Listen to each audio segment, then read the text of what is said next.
Hello everyone. In the last two classes, we learned about the basic things of electricity. What is charge? How does the current flows? What is potential and potential difference? Then we learned about the resistance and we came to know about the Ohm's law. And we then learned about some different aspects of Ohm's law, like on what are the things on which resistance depends, to which conductors we call to ohmic, which are non-ohmic conductors. We saw the graphs. So lots of things on the basic portions of electricity we have studied. Today our work is to solve numericals. And to solve numericals on Ohm's law, we must need to know which formulas are most important. Let's see. See that. First of all, a formula of charge. See, all the charge are represented by the symbol Q. And all charges are actually forms of electrons. What is the charge of a single electron? It is represented by E. So, multiple number of electrons actually forms this charge.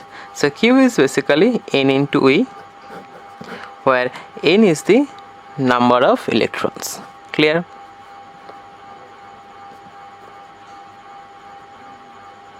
Just like if there are 1000 electrons, so each electron has E charge, so 1000 into E. That will be the total charge, because all charges are always coming in forms of electrons, you know. Now what is the charge of a single electron? It is actually 1.6 into 10 to the power minus 19 coulomb. Here a negative symbol is given to show its polarity, that the charge is negative in nature. The charge is basically negative in nature and nothing special to think about that thing. Now the main important thing is that when you are doing numericals, you don't need to think about this factor. If you do any multiplication or divisions, you will just work with 1.6 into 10 to the power minus 19 coulomb, these things. Clear? So this kind of numericals are very common.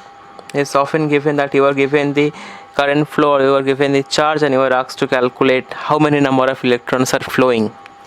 Now coming to this topic, you can be also asked about current flow, where current is I, and we know what was current. Now current was charge per unit time. If charge is Q and time is T, then current I equals to Q by T.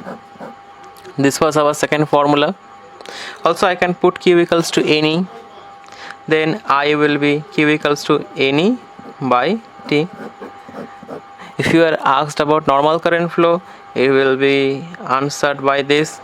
And if you are asked number of electrons or this kind of factors, then from the formula you have to just calculate the N, which will give you the number of electrons. Let's solve a numerical about this type. Let's move to exercise 8a. See these two formulas. Exercise 8a, page 187. Question number 2. It is said that the current of 1.6 milliampere, clear, flows, and the charge of a single electron is given, just like we know. That is nothing new.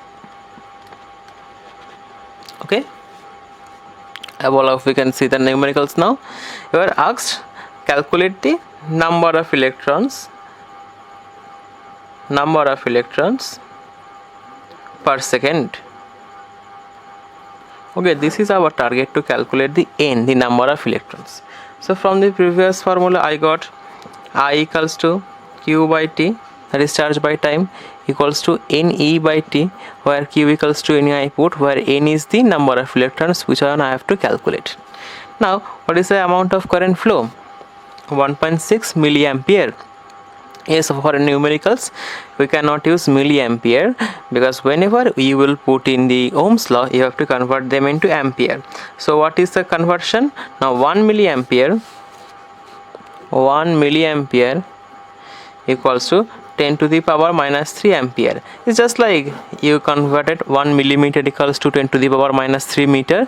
Similarly, 1 milliampere is 10 to the power minus 3 ampere. Milli stands for 10 to the power minus 3. So here it is also 1.6 into 10 to the power minus 3 ampere, and that is the value of I.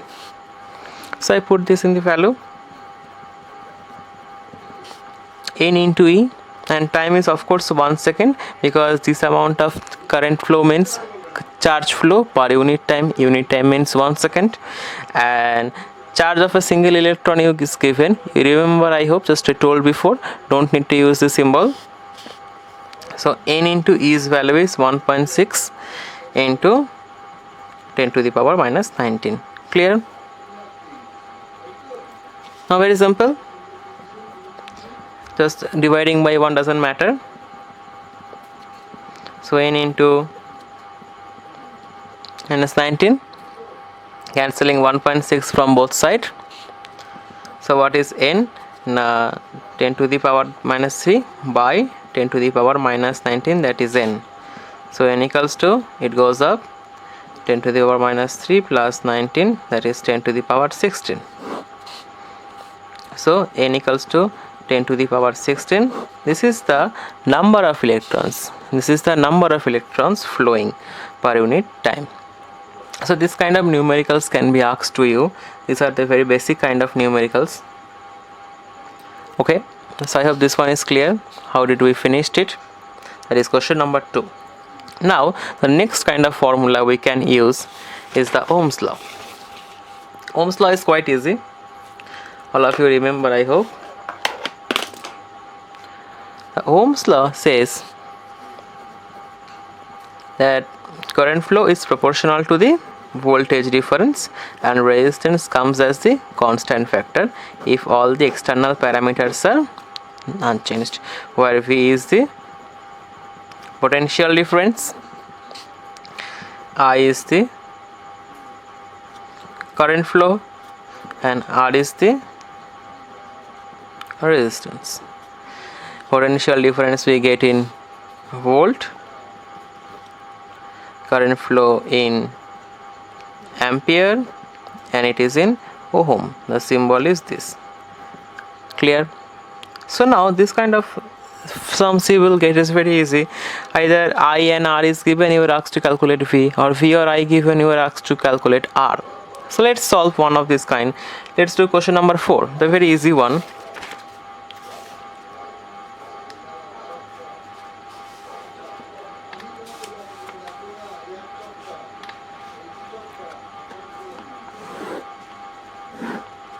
Okay.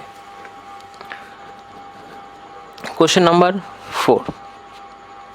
Question number 4 tells us that an electric bulb draws 1.2 ampere of current. So current is I, that is 1.2 ampere, no milli, only ampere, at potential difference 6 volt. So potential difference, that is V equals to 6.0 volt. Find the resistance. So V given, I given. We know Ohm's law says V equals to IR. I have to calculate R. V and I given. So what is R? V by I. I got the value of V. What is the value of V? 6. And value of I, 1.2. Just divide them. 5. So R equals to 5. What is the unit of R? Ohms. So just write resistance is R equals to 5 ohms, and that's your answer. So you can see electricity numericals are quite easy to solve. Okay, more kind of numericals can be done here.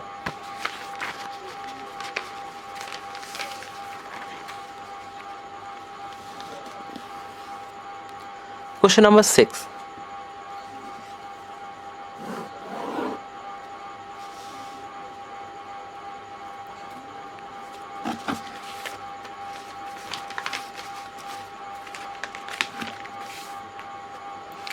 Question number 6 is quite easy.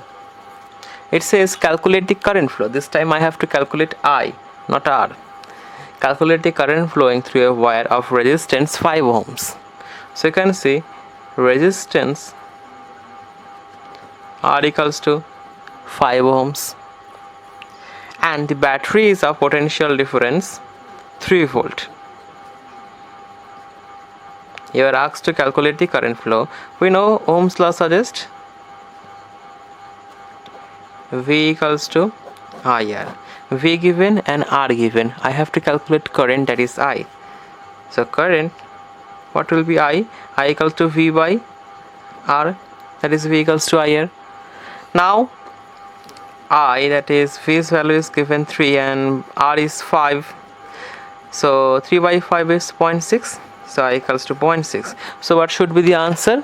You know the unit of I, that is current flow, that is ampere. So current flow is I equals to 0.6 ampere. That's an easy problem. Now one more kind of numericals are asked usually. Not so much coming in those exams. It is used from graphs. I hope all of you remember last year we have learned how to solve graphs and how to calculate their slopes. That thing can be used now. Graphical problem in question number 7. The question is very simple. It says potential difference V and here is current I. It's a chart given, means all the points of the graphs are actually given. It is said potential differences are 0.5, then current flow is 0.2. When potential difference is 1.0, current flow is 0.4. When potential difference is 1.5, current flow is 0.6. And when it is 2.0 volt, current flow is 0.8, and it is 2.5, it is 1.0. Clear? These are the values we got for our numericals. Now we have to draw the graph. Now the question says draw VI graph.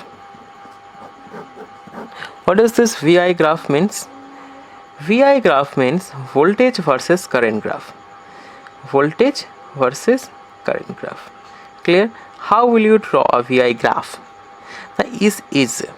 Say whenever you are said to draw a VI graph, you have to understand that you have to plot V in y-axis. In y-axis you have to plot V, and in x-axis you have to plot I. Clear?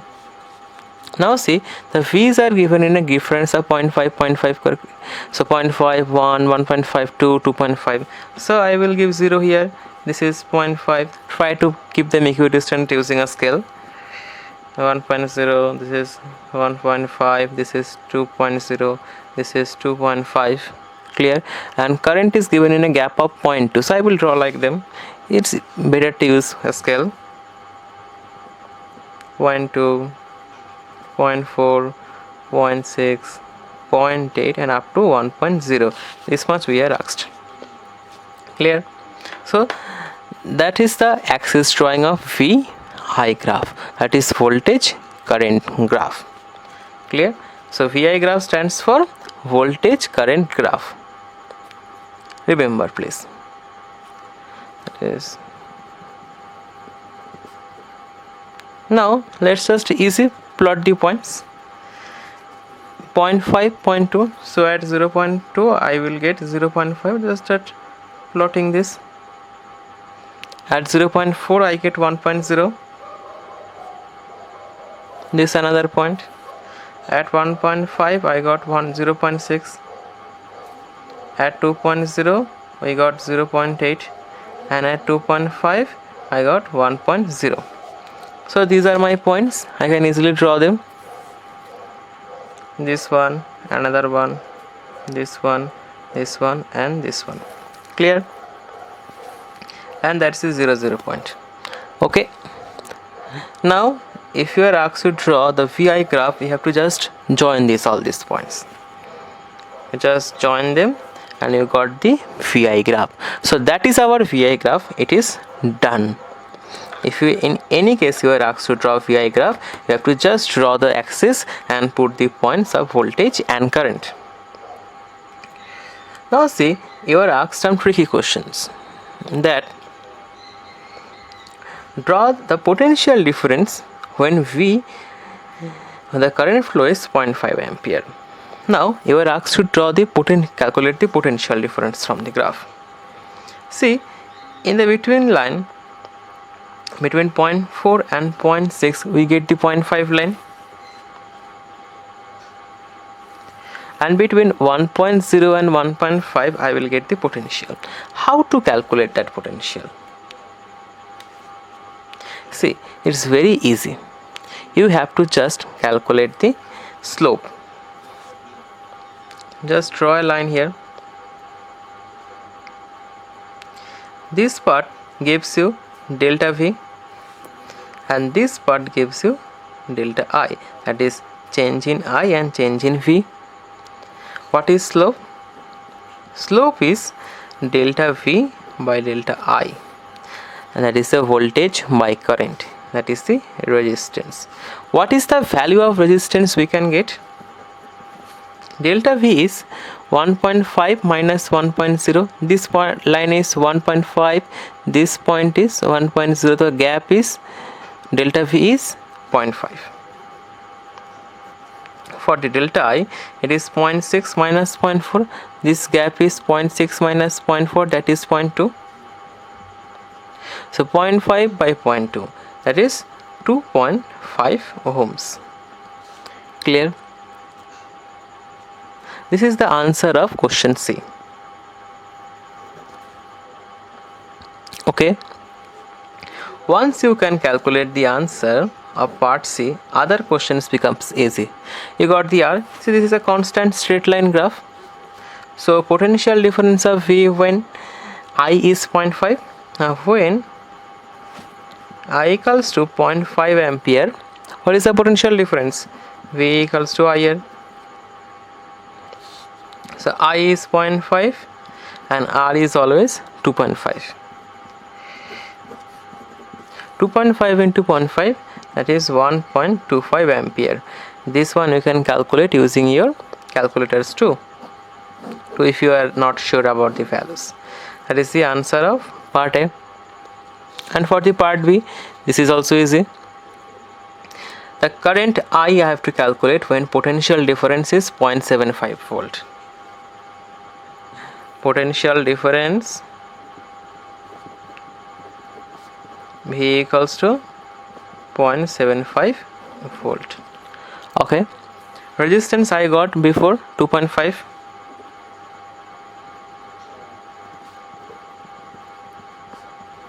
So is it tough to calculate the current?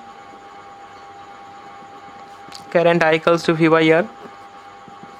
So 0.75 by 2.5, current's unit is ampere, that is 0.3 ampere. Done. So this is the solution of part B. So you can see, if you are usually given a VI graph, you just plot the graph. If voltage and currents are requested to calculate it, you just find the delta V by delta I slope. This gives you resistance. After you calculate the resistance, rest of the parts are just basically applications of Ohm's law. So it will not trouble you anymore. That is the way of solving problems.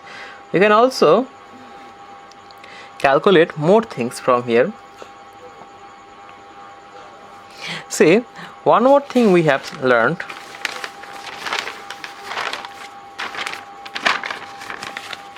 The factors on which resistance depend. What are the factors on which resistance depends? Now the resistance depends on following factors. Those are length, L. I hope you remember the previous video. Cross section area, A, and resistivity, that is rho, and the final formula is R equals to rho into L by A. This formula will be very much important for our next numericals. So please keep this in mind. Rho into L by A. Clear? See, what can we do using that formula? What kind of numericals are basically asked?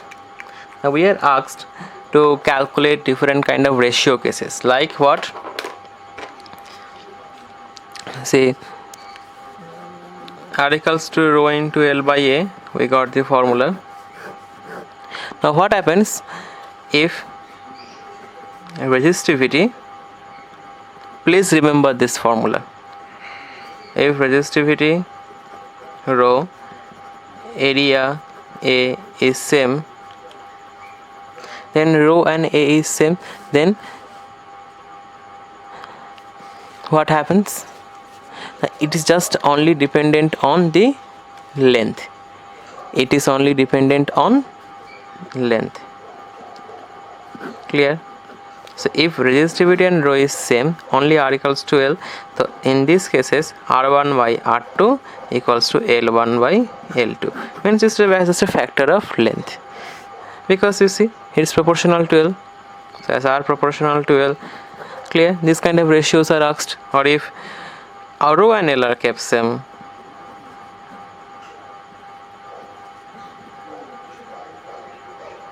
then what we got?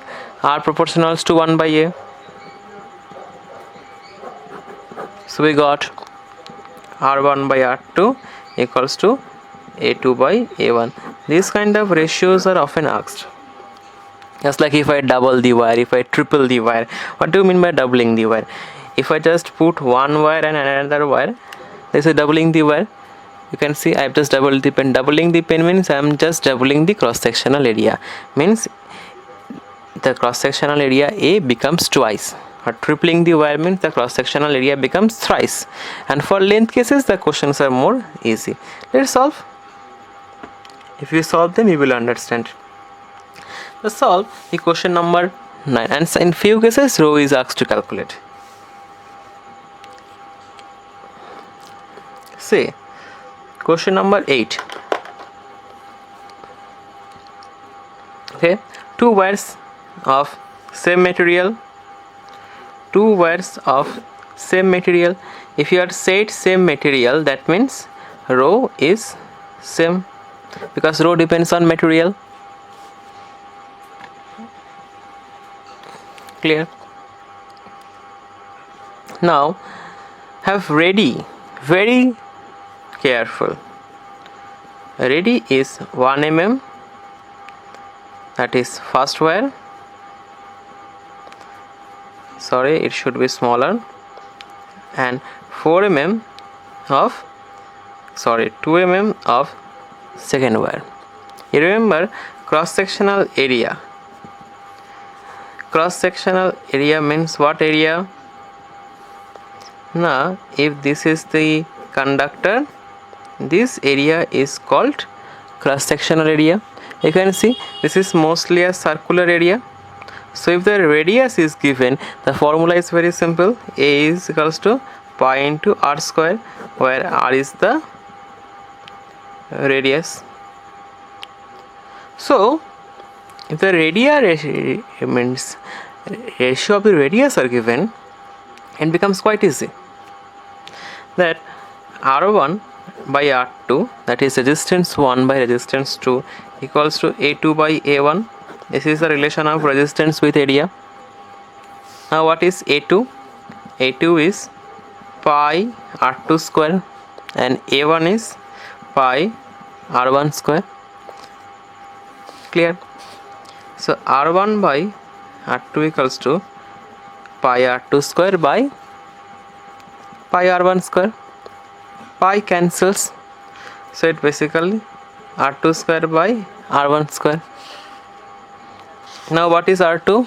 R2 is 2 and R1 is 1. So that is 2 square by 1 square, that is 4 by 1. So you can see R1 by R2 equals to 4 by 1. So R1 equals to R2 equals to 4 is to 1. Clear? So these sort of numericals can be asked.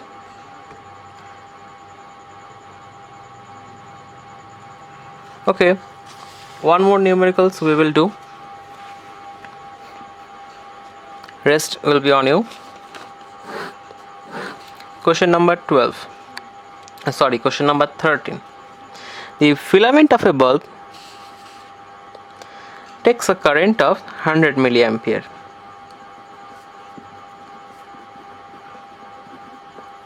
When potential difference is 0.2 volt. When the potential difference, this is the first case. When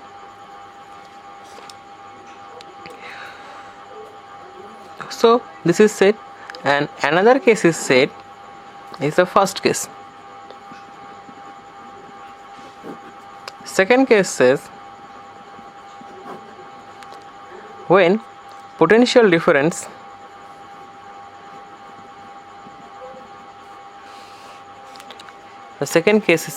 when potential difference is 1 volt,